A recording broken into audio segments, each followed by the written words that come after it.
Good afternoon. Last lecture में हमने audit plan के बारे में पूरा पढ़ लिया था। इसमें कुछ पूछना है? ऑडिट स्ट्रेटजी क्लियर है, ऑडिट प्लान क्लियर है। ओके, अब हम आते हैं अगला इंपॉर्टेंट टॉपिक, ऑडिट प्रोग्राम।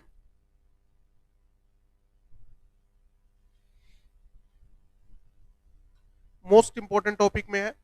हालांकि मोस्ट इंपॉर्टेंट टॉपिक में एक ही टॉपिक आता है इसका, एडवांटेज एंड डिसएडवांटेज, कि ऑडिट प्रोग्राम की एडवांटेज क्या है और डिसएडवांटेजेस क्या है। ठीक है, तो सबसे पहले नोट्स तो बनाई दी थे, ऑडिट प्रोग्राम क्या होता है। नोट्स में नहीं बनाया ना? नहीं, नोट्स में नहीं बनाया था। आओ पहले नोट्स में कंप्लीट करो। ऑडिट प्रोग्राम,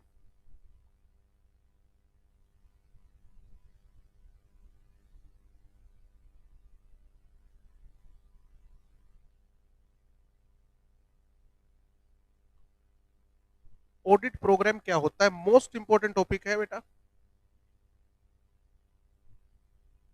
नॉर्मली जब बड़ी कंपनियों की ऑडिट होती है, बिग ऑडिट्स,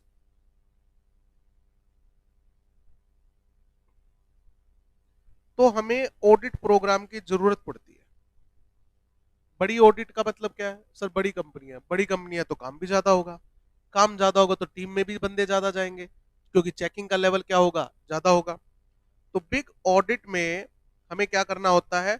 ऑडिट प्रोग्राम की रिक्वायरमेंट होती है। ऑडिट प्रोग्राम क्या होता है? ये जो ऑडिट प्लान है ना बेटा, ये मान के चलो 1 या 2 पेज का होता है। ऑडिट प्लान जो होता है वो 1 या 2 पेज का होता है, जिसमें क्या लिखा होता है? What to do.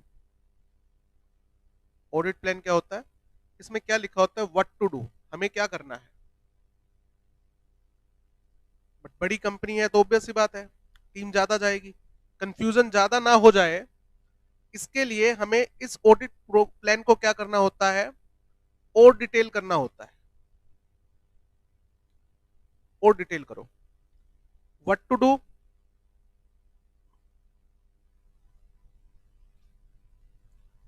How to do, whom to do,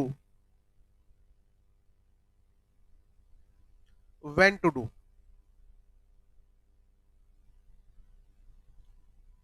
ये सारी चीजें जो है इसे हम बोलते हैं total and complete set of instruction.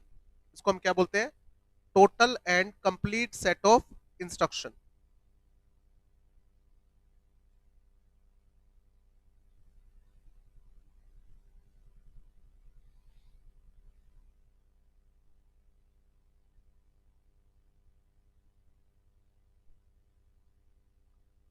सारी इंस्ट्रक्शन है इसमें। क्या करना है? क्या करना है मतलब ऑब्जेक्ट क्या है, क्या करना है मतलब ऑब्जेक्ट क्या है। हाउ टू डू, इसको हम बोलते हैं ऑडिट प्रोसीजर्स। हमें कौन कौन से ऑडिट प्रोसीजर्स परफॉर्म करने हैं। ठीक है, इसको हम इंस्ट्रक्शंस भी कहते हैं, इसको हम इंस्ट्रक्शन ऑडिट टेक्निक भी बोलते हैं। हुम टू डू, इसे हम बोलते हैं एलोकेशन ऑफ वर्क या असाइनमेंट ऑफ वर्क।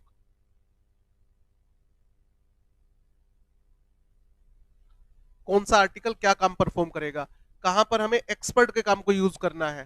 ठीक है, allocation of work. When to do, timing, कि पहले सेल चेक करनी है, परचेज चेक करनी है, सेल में कितना टाइम लगाना है। एक बजट आर तो देना पड़ेगा ना बेटा, ताकि हमारी ऑडिट टाइम पर कंप्लीट हो जाए। तो ना सिर्फ काम बांटना है, बल्कि हर आर्टिकल को यह भी बताना है कि ये काम हमें कितने टाइम में कर लेना है। क्लियर है? ओके, ये नॉर्मली बड़ी कंपनियों में होता है। ठीक बात है। जितने भी आर्टिकल्स होते हैं, इंगेजमेंट टीम के मेंबर्स होते हैं, उनको ये ऑडिट प्रोग्राम क्या करना होता है? फॉलो करना होता है। ये मेंबर्स ऑफ इंगेजमेंट टीम है। मैं 2 तरह के मेंबर बना रहा हूं।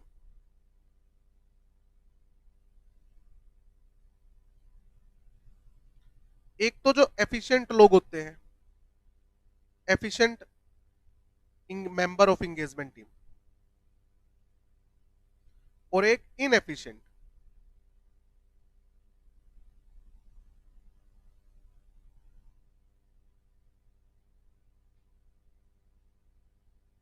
2 तरह के लोग होते हैं। वो इस ऑडिट प्रोग्राम को कैसे देखते हैं? जो इनएफिशिएंट लोग होते हैं ना, वो कहते हैं कि जैसा लिखकर दे रखा है हम तो वही काम करेंगे, जो प्रोग्राम हमें बनाकर दे दिया कि ये काम करना और ऐसे करना है तो हम तो स्ट्रिक्टली इसको फॉलो करेंगे। ठीक है, स्ट्रिक्टली फॉलो करना है। ठीक है, हम स्ट्रिक्ट कंप्लायंस करेंगे इस प्रोग्राम का। बल्कि हमें तो ये भी नहीं जानना कि ये स्टेप दे क्यों रखा है, मतलब ये स्टेप जो है ये क्यों परफॉर्म कर रहे हैं। ठीक है, without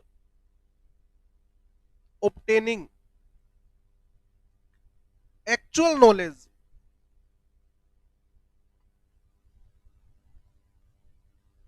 of object।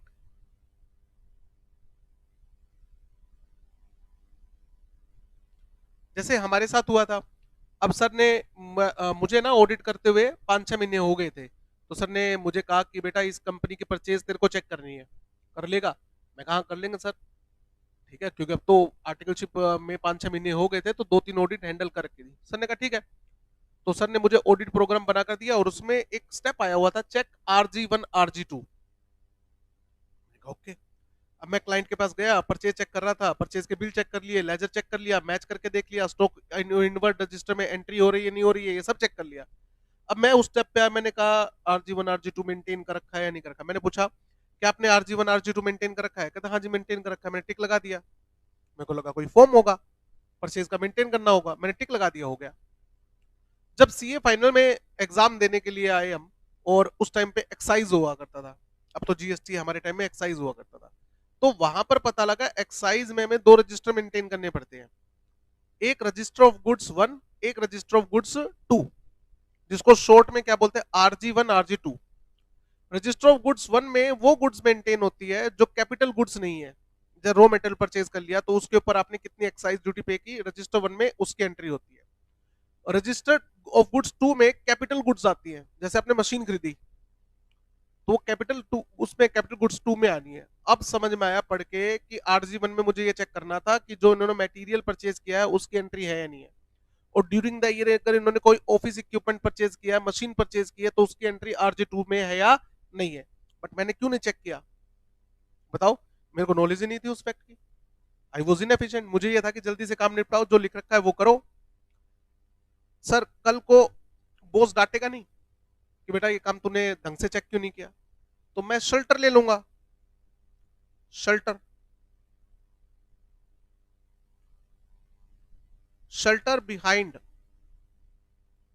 shelter behind the audit program, sorry,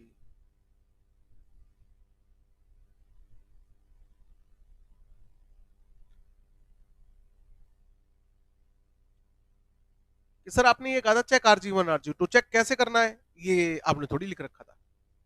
कई बार ऐसा भी है कि इन इनएफिशिएंट आर्टिकल को ये भी पता होगा कि सर एक स्टेप लिखना भूल गए हैं, बट कहेंगे अपने बाप का क्या जाता, नहीं लिख रखा तो नहीं चेक करते। ठीक है, ये इस चीज का क्या ले सकते हैं, शेल्टर भी ले सकते हैं। जबकि एफिशिएंट आर्टिकल क्या करता है, हर चीज को पहले ऑब्जेक्टिवली समझेगा, और अगर उसे लगता है obtain the understanding and knowledge of each procedure, क्यों ये प्रोसीजर परफॉर्म किया जा रहा है, अगर उसे लगता है कि मेरे अकॉर्डिंग कोई प्रोसीजर मिस हो गया है। अब देखो बॉस ने तो सोच समझ के प्लान बनाया होगा, बॉस ने सोच समझ के प्रोग्राम बनाया होगा, बट गलती तो इंसान से हो सकती है। अगर इसे लगता है कि इस प्रोग्राम में कुछ कमी रह गई है, तो उसे क्या करना चाहिए, डिस्कस या कम्युनिकेट विद प्रिंसिपल। प्रिंसिपल का मतलब समझ गए, engagement partner. If he finds any discrepancy,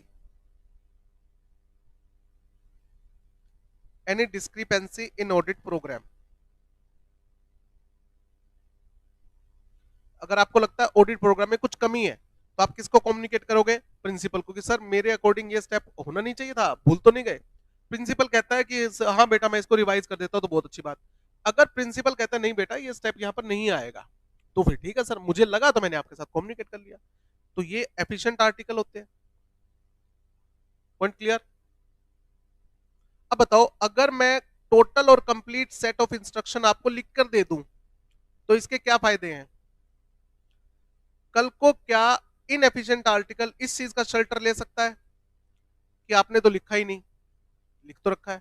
हाँ, कोई अगर स्टेप लिखना ही रह गया तो उसका शेल्टर वो ले जाएगा। क्लियर है?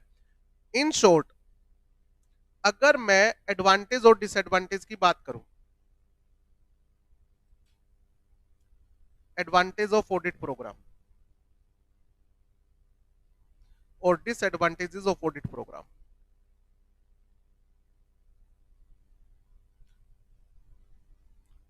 सबसे पहले एडवांटेज क्या है? It provides clear set of instruction, total and clear set of instruction.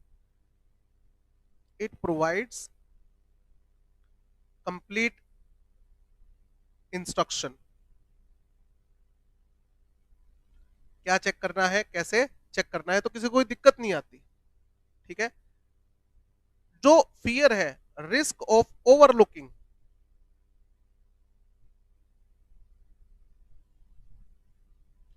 The major audit area, major audit area, ये क्या हो जाएगा? लो हो जाएगा, क्योंकि हर चीज क्या कर रखी है? लिख के दे रखी है। तो नॉर्मली हम क्या करते हैं, जैसे मान लीजिए ऑडिट प्रोग्राम बनाकर आपको दे रखा है, तो जो जो स्टेप मैंने परफॉर्म कर लिए मैं उसके आगे क्या लगाता जाता हूं? टिक लगाता जाता हूं। ठीक है? अगले दिन जब हम जाते हैं ना क्लाइंट प्लेस पे, तो हम देखते हैं कहां कहां टिक नहीं लगा हुआ, आज मुझे जाके क्या काम कंप्लीट करना है। यानी कि जो काम आपने कर लिया उसके आगे टिक लगा के आर्टिकल क्या करता है? अपने साइन कर देता है कि मतलब ये काम मैंने चेक कर लिया है। आर्टिकल एक्सेप्ट, आर्टिकल मतलब member of engagement team, accept it's his responsibility, his responsibility by putting signature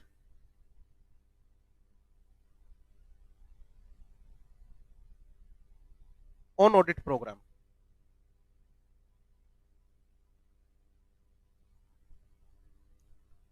review become easy.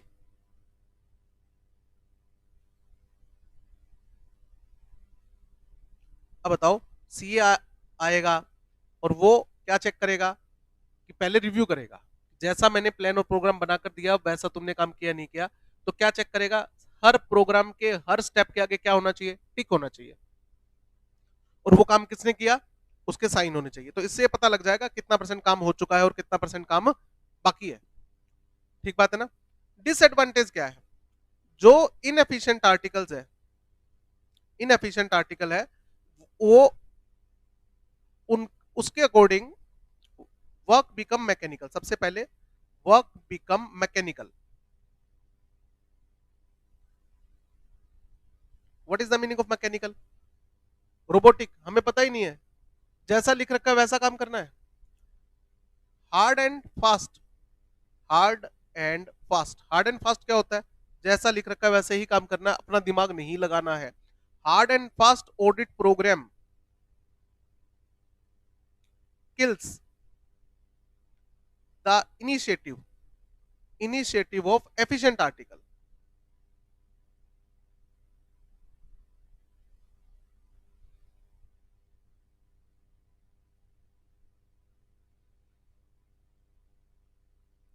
अब कोई एफिशिएंट आर्टिकल है, अगर उसको पता लग गया कि ये प्रोग्राम जो है ये हार्ड एंड फास्ट है, मतलब फिक्स है, रिजिड है, मतलब इसमें कोई चेंज नहीं हो सकता, अब उसे लगता है मेरे अकॉर्डिंग स्टेप आना चाहिए, बट वो क्यों नहीं बोलेगा? सर ने क्या कह रखा है, इसी को ही फॉलो करना है।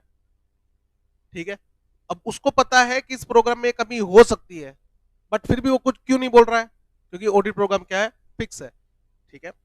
Inefficient article takes shelter, inefficient article can take shelter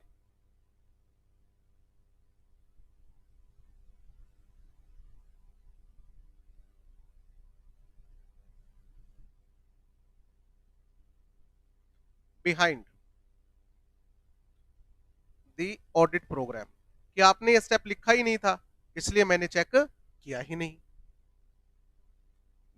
ले सकते हैं ना ऐसा, ठीक है। अगर आपने ऑडिट प्रोग्राम अपडेट नहीं किया, work done audit performed on the basis of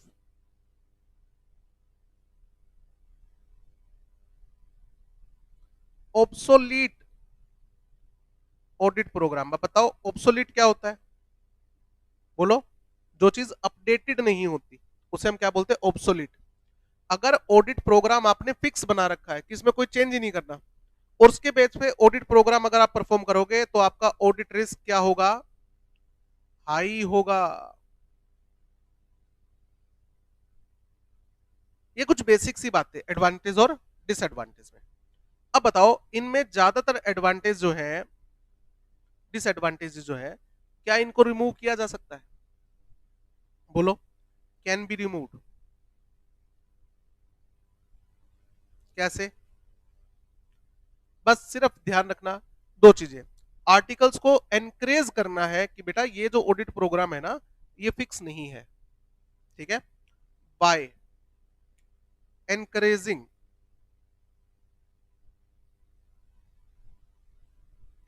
the articles to understand the audit programme objectively. कहता बेटा इसको ऑब्जेक्टिवली समझना है, मतलब ये स्टेप क्यों परफॉर्म कर रहे हो ये तुम्हें पता होना चाहिए, नहीं पता तो मुझसे पूछ लो। And share their insights. What is the meaning of insights? Experience. कि अगर तुम्हें लगता है कि भाई ये चीज सर मिसिंग है इसमें, share their insights with principal. और अगर प्रिंसिपल को लगता है कि तुमने जो बात शेयर की है उसे क्या करना चाहिए, प्रोग्राम में इंक्लूड करना चाहिए, तो प्रिंसिपल उसे प्रोग्राम में इंक्लूड कर लेगा। Make in short make the audit programme flexible, rigid नहीं होना चाहिए। ये बातें अगर आप कर दोगे तो आपकी ये सारी डिसएडवांटेजेस क्या हो जाएंगी, रिमूव हो जाएगी बेटा। पॉइंट समझ में आया थोड़ा थोड़ा? आओ अब बुक में देते, ये वाला टॉपिक है ना, ये मोस्ट इंपोर्टेंट है, इसी से क्वेश्चन आता है। ऑडिट प्रोग्राम क्या होता है और इसके एडवांटेज और डिसएडवांटेजेस क्या होती है।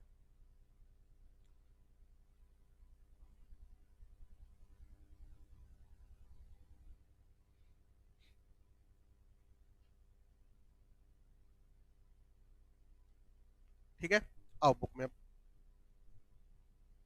तो सबसे पहले ऑडिट प्रोग्राम में क्या है, series of verification procedure. Verification procedure मतलब ऑडिट प्रोसीजर। आप चाहो तो ऑडिट प्रोसीजर वर्ड भी यूज कर सकते हो, ठीक है। जो हमें अप्लाई करना है, to be applied on financial statement for the purpose of obtaining. अब बताओ ऑडिट प्रोसीजर क्यों अप्लाई किए जाते हैं, याद करो। To obtain audit evidences, for obtaining audit evidences, to enable the auditor, इसके बीच में स्पेस आएगा, to enable the auditor to express an opinion on financial statement, ठीक है। ओके, ये बेसिकली डिटेल्ड प्लान है, ये डिटेल्ड प्लान है कि हमें ऑडिट प्रोसीजर को कैसे अप्लाई करना है, ठीक बात है।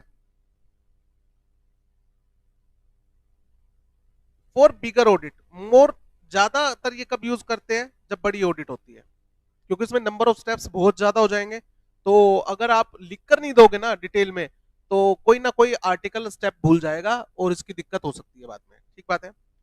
ये क्वेश्चन है, क्या एक कॉमन ऑडिट प्रोग्राम हो सकता है सभी क्लाइंट्स के लिए? हो ही नहीं सकता। क्यों नहीं हो सकता? हर क्लाइंट का बिजनेस अलग अलग होता है। सर बिजनेस सेम हो तो बेटा कुछ लिस्टेड होंगे कुछ अनलिस्टेड होंगे। सर मान लो सारे लिस्टेड हो तो बेटा सबका इंटरनल कंट्रोल सिस्टम क्या हो सकता है, अलग अलग हो सकता है। तो business वेराई in nature, size and composition. तो हो सकता है जो ऑडिट प्रोग्राम एक बिजनेस के लिए सुटेबल हो सकता है वो दूसरे के लिए सुटेबल ना हो। इंटरनल कंट्रोल सिस्टम क्या हो सकता है, अलग हो सकता है।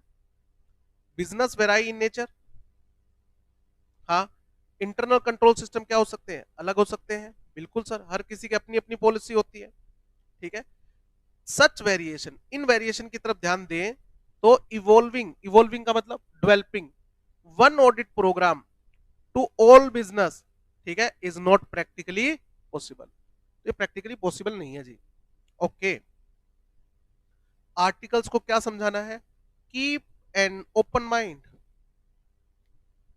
कीप एन ओपन माइंड का मतलब कि बेटा जो ऑडिट प्रोग्राम दे रहे हैं ना, तो ये लेके चले मत जाना और ये मत सोचना कि जो लिख रखा है वो करना है। ये भी सोचना है कि जो मैं कर रहा हूं वो क्यों कर रहा हूं।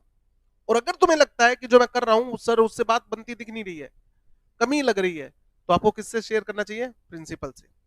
असिस्टेंट शुड बी एनकरेज्ड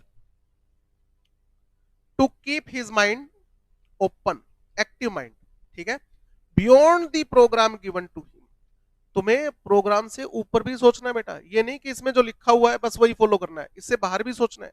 क्यों और क्या मुझे कोई ऐसा फैक्ट नजर आया during the performance of audit जो इस ऑडिट प्रोग्राम में ही क्या नहीं है, कवर नहीं है। कल जैसे शुगर केन एक्ट का एग्जांपल दिया था, वो ऑडिट प्रोग्राम में कवर ही नहीं था, तो चाहते तो हम इग्नोर भी कर सकते थे अगर हम इनएफिशिएंट आर्टिकल होते, और इस चीज का शेल्टर ले लेते, सर आपने लिख ही नहीं रखा शुगर केन की एप्लीकेबिलिटी चेक करनी, हमने चेक ही नहीं किया।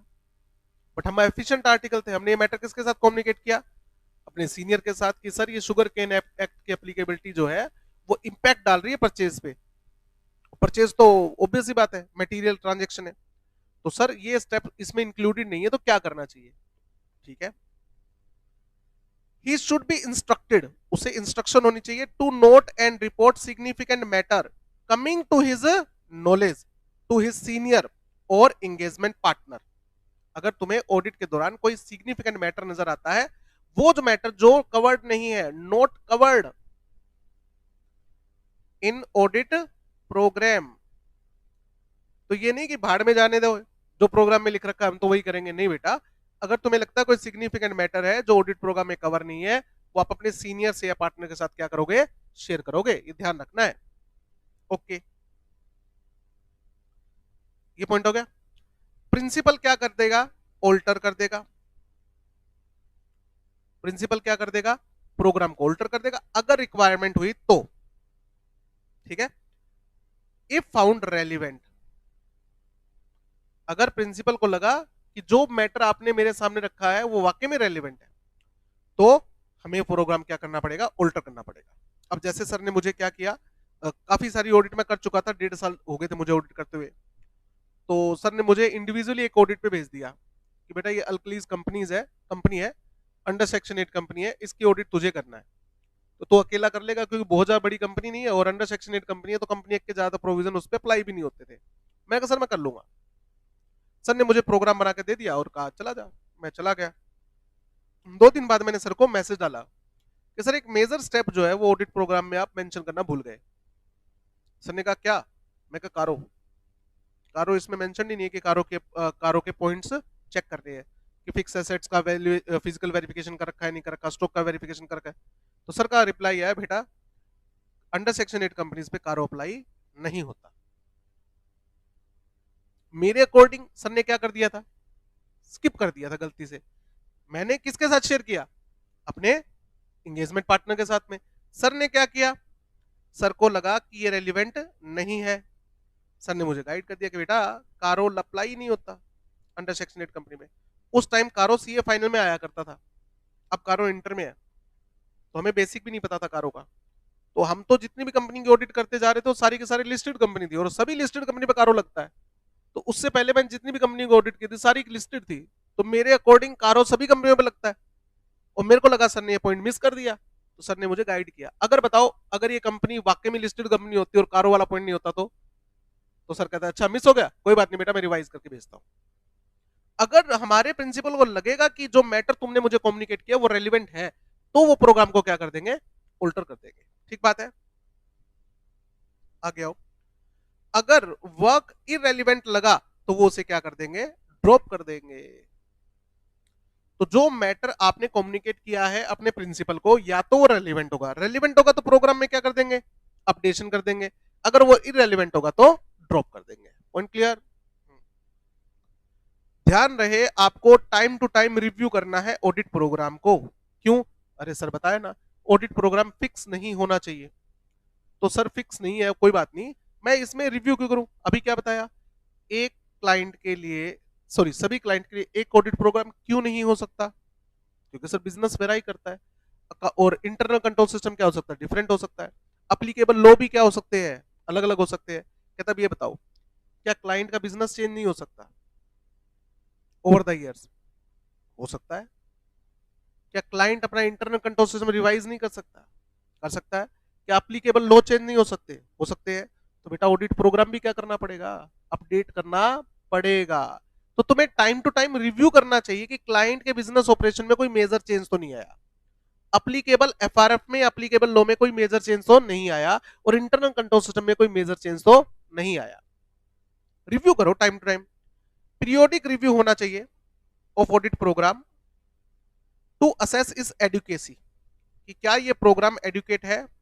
ओके, बिजनेस पॉलिसी में जैसे चेंज आ सकता है, बिजनेस पॉलिसी में क्या आ सकता है, चेंज आ सकता है। अगर आपने चेंज, बिजनेस पॉलिसी में चेंज आ गया और आपने ऑडिट की ऑब्सोलीट प्रोग्राम के बेस पे, यानी कि आपने प्रोग्राम में क्या नहीं किया, चेंज नहीं किया, तो बताओ ये तो केस किसका बन गया, लापरवाही का, नेग्लिजेंस का। और अगर आपने ऑडिट नेग्लिजेंटली की तो आपको लीगल कॉन्सिक्वेंसेस क्या करने पड़ सकते हैं, फेस करने पड़ सकते हैं। इसलिए ऑडिट प्रोग्राम हमेशा क्या होना चाहिए, अपडेटेड होना चाहिए according to nature of business, applicable FRF, internal control system. Okay, जो ये यूजफुलनेस है ऑडिट प्रोग्राम की, यानी कि ऑडिट प्रोग्राम के जो बेनिफिट्स हैं वो सिर्फ तभी मेंटेन होंगे, can be retained and enhance only by keeping the programme as also the client operation and internal control under periodic review. आपको टाइम टाइम रिव्यू करना चाहिए कि क्लाइंट के बिजनेस ऑपरेशन में कोई चेंज तो नहीं आ गया, इंटरनल कंट्रोल में कोई चेंज तो नहीं आ गया, ताकि कोई अगर इन एडुकेसी आपको नजर आती है प्रोग्राम में तो वो आप क्या कर सको, रिमूव कर सको। ठीक है, तो पीरियोडिक रिव्यू क्यों करना है बताओ, पीरियोडिक रिव्यू क्यों करना होता है, to to update the programme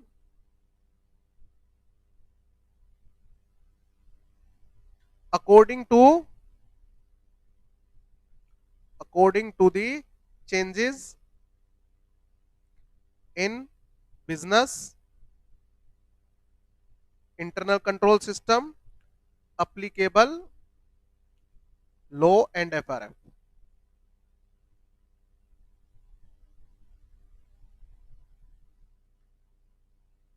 ठीक है, ऊपर वाले में भी एक पॉइंट लिखेंगे, कम्युनिकेट कम्युनिकेट सिग्निफिकेंट पॉइंट या issues with principal.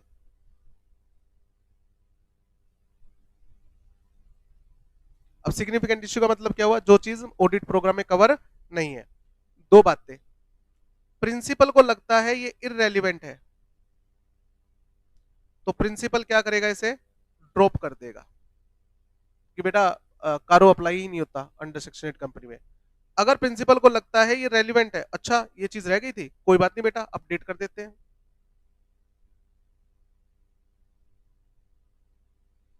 Update the programme. Point सब में आ रहा है? हाँ, चलो आगे।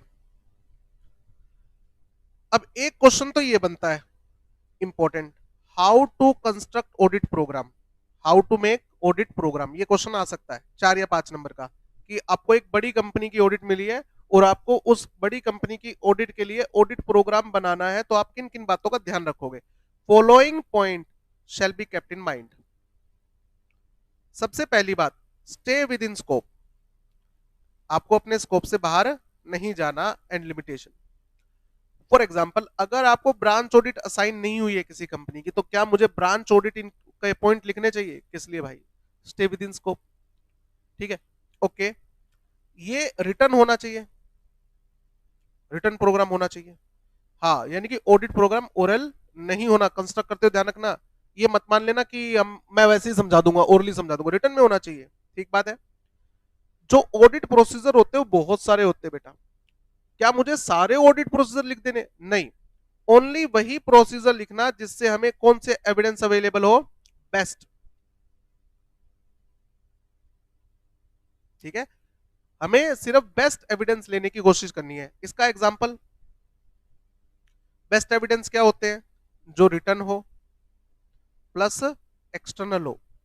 पहली कोशिश ये करना कि हमें एविडेंस कौन से इकट्ठे करने हैं, जो रिटर्न हो और जो एक्सटर्नल हो।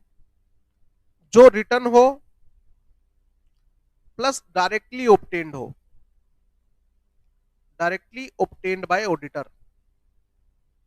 मतलब मैनेजमेंट चल के जो एविडेंस दे उस पे भरोसा थोड़ा कम ही होता है हमारा। बाकी इसके बारे में भी अवेलेबिलिटी ऑफ बेस्ट एविडेंस आगे आएगा चैप्टर नंबर 4 में। ठीक है, मतलब सिंपल सी बात है, we need not to include all audit procedure. जो सिचुएशन के हिसाब से बेस्ट हो वही लेने हैं। ठीक है, अप्लाई ओनली दो स्टेप, सिर्फ वही स्टेप अप्लाई करना जो यूजफुल हो, जो यूजफुल हो। अब मैं आपको एग्जांपल देता हूं। हमारे सर मुझे हमें बिठा के, टीम को बिठा के ऑडिट प्रोग्राम समझा रहे थे। अब उस टाइम पे वही बात, नए नए थे हम, और ऑडिट मैंने पढ़ रखी थी, हमने ऑडिट बड़े अच्छे से पढ़ रखी थी फाउंडेशन सॉरी इंटर में। अब सर हमें ना टीम ब्रीफिंग होती है ना, बताया ना, ब्रीफिंग एंड डीब्रीफिंग मीटिंग, तो सर उसमें बैठे थे, तो उसमें बैठे समझा रहे थे करेगा।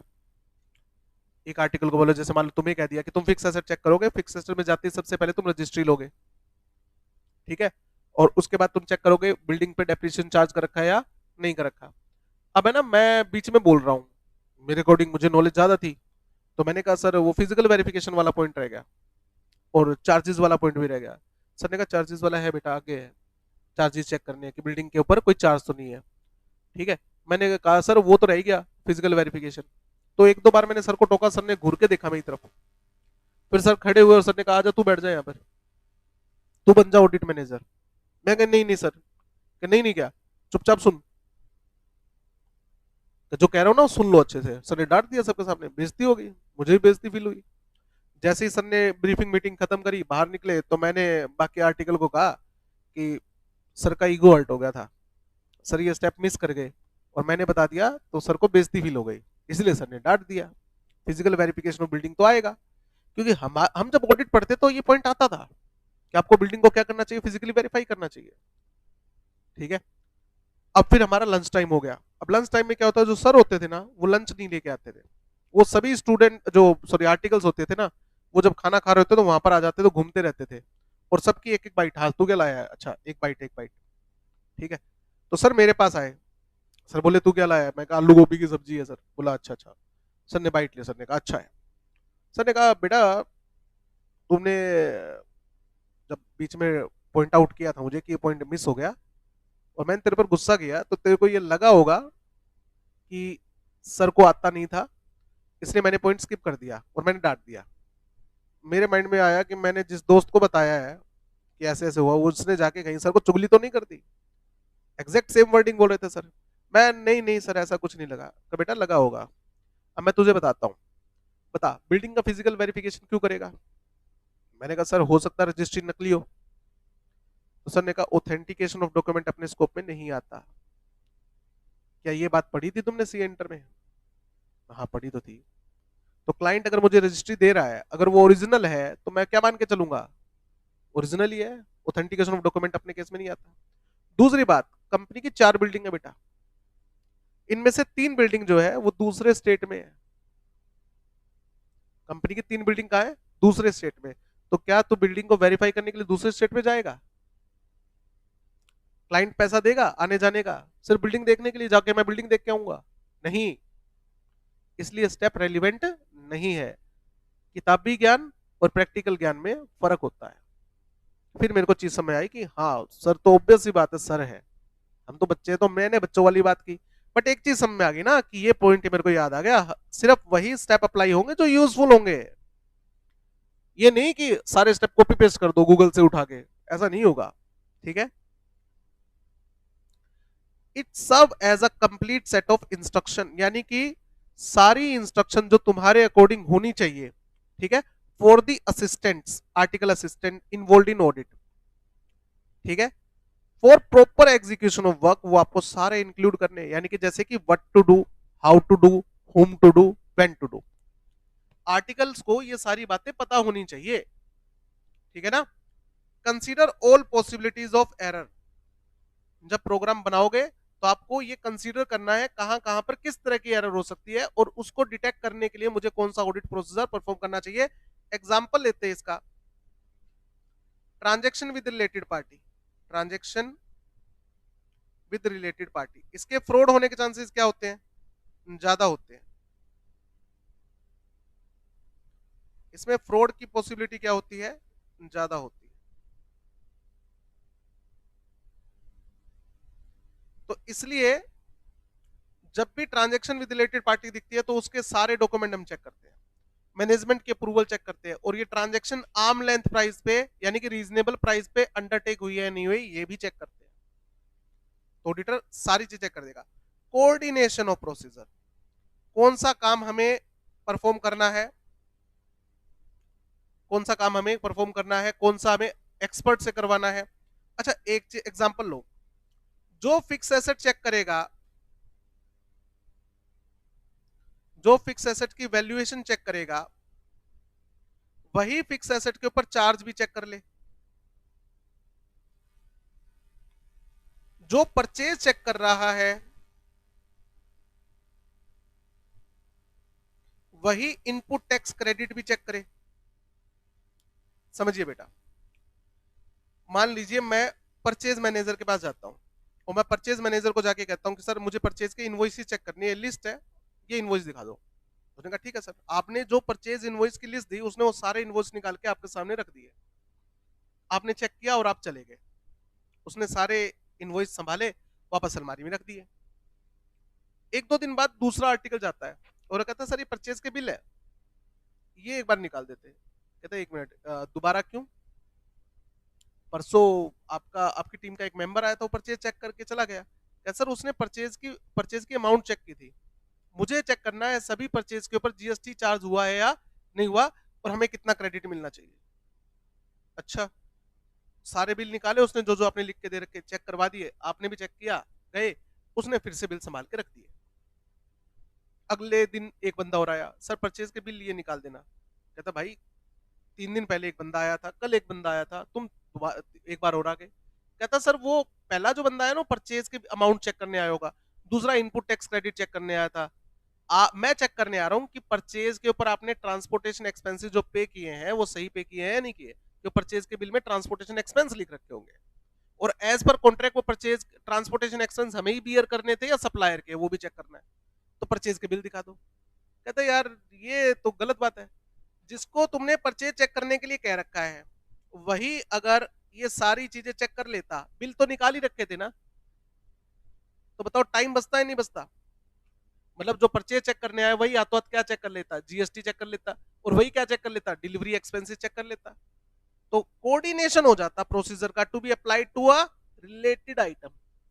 ये सारे स्टेप एक ही आइटम से रिलेटेड है, तो एक ही बंदे को साइन करने चाहिए।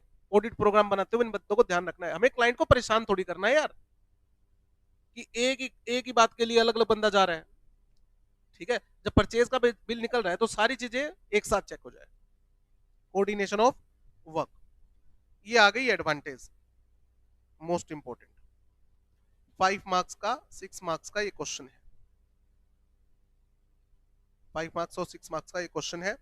एडवांटेज देखो, सबसे पहले क्या है, total and clear set of instruction. It provides total and clear set of instruction. ठीक है, कि कैसे काम करना है, सारी चीजें इसमें। मेजर ऑडिट एरिया के लिए तो बहुत जरूरी है, essential for major audit area, बड़ी ऑडिट के लिए तो बहुत जरूरी है। सिलेक्शन ऑफ असिस्टेंस, अब बताओ आर्टिकल्स को सिलेक्ट कैसे करना है, बताओ on the basis of capability. ये तो ऑडिट प्लान में ही आ गया था। जैसे हाई रिस्क एरिया किसको देना चाहिए, हाँ, work is rationally planned and segregated. What is the meaning of rational, justified. कौन सा काम किसको असाइन करना है उसको सोच समझ के असाइन करना है। ठीक है, without written program work become mental plan, यानी कि काम किसके अकॉर्डिंग होगा, मेंटल प्लान मतलब जो दिमाग में आया वो चेक कर दिया, जो दिमाग में नहीं आया वो स्किप हो गया, ठीक है।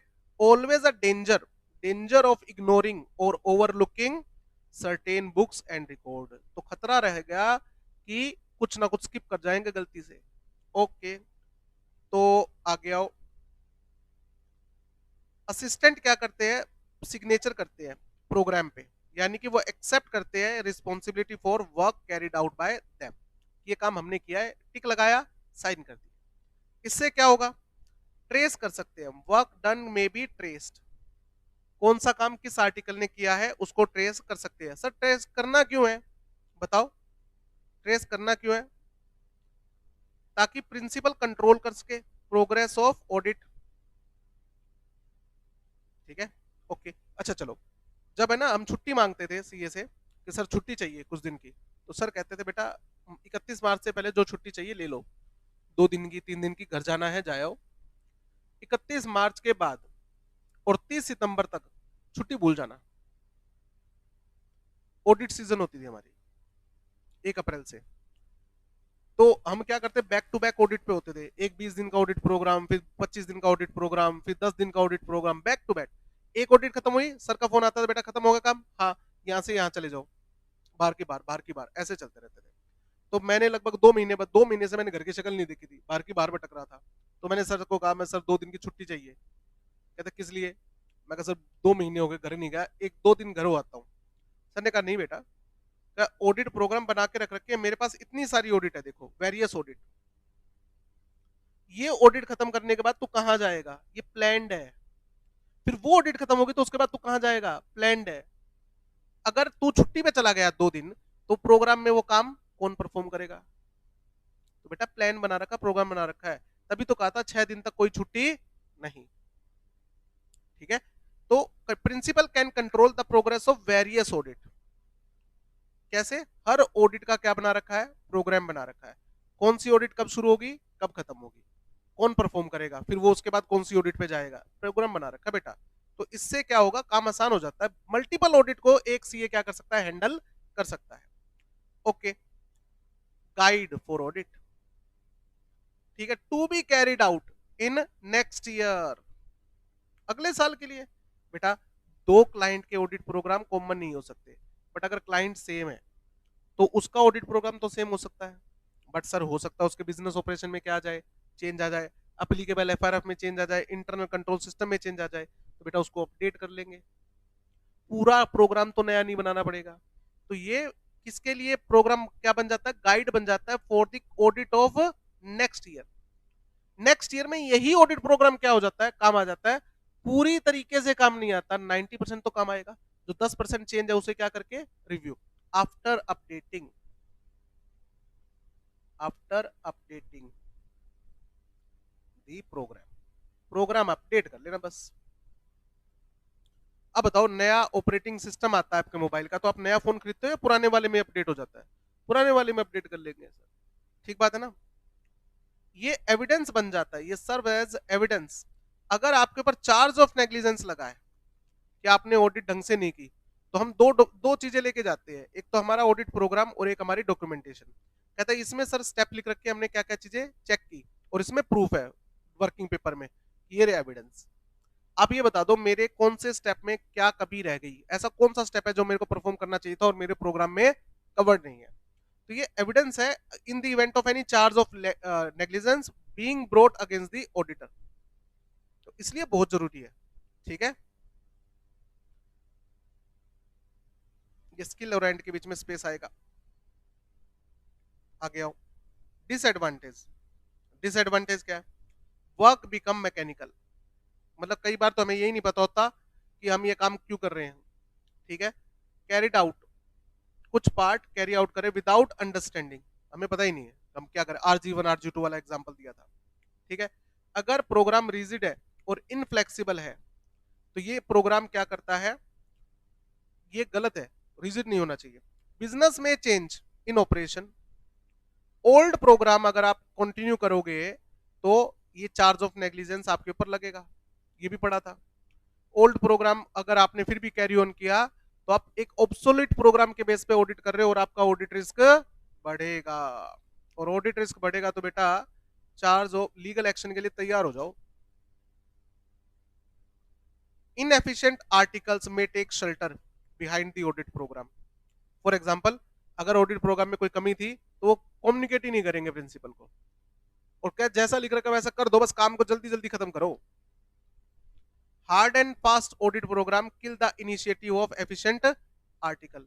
अगर वो हार्ड एंड फास्ट है तो, हार्ड एंड फास्ट मतलब फ्लेक्सिबल, सॉरी फिक्स है तो, कि मतलब जैसा लिख रखा वैसा ही करना है, तो अगर मुझे पता लग गया कि ऑडिट प्रोग्राम में कमी है तो भी कुछ नहीं हो सकता, ऐसा नहीं हो सकता।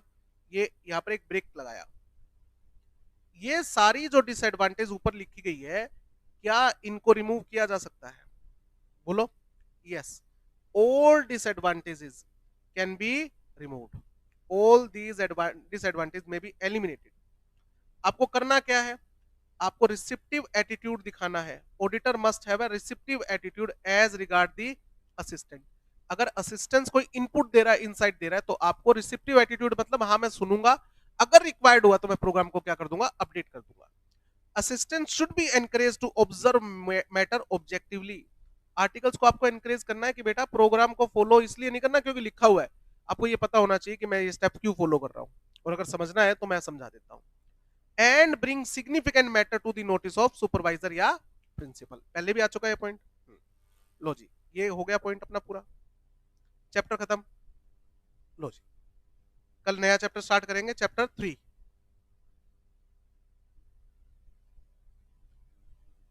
इस चैप्टर से लगभग 8 से 10 नंबर का आएगा, 10 नंबर मान के चलो आप, 2 क्वेश्चन कंफर्म आएंगे।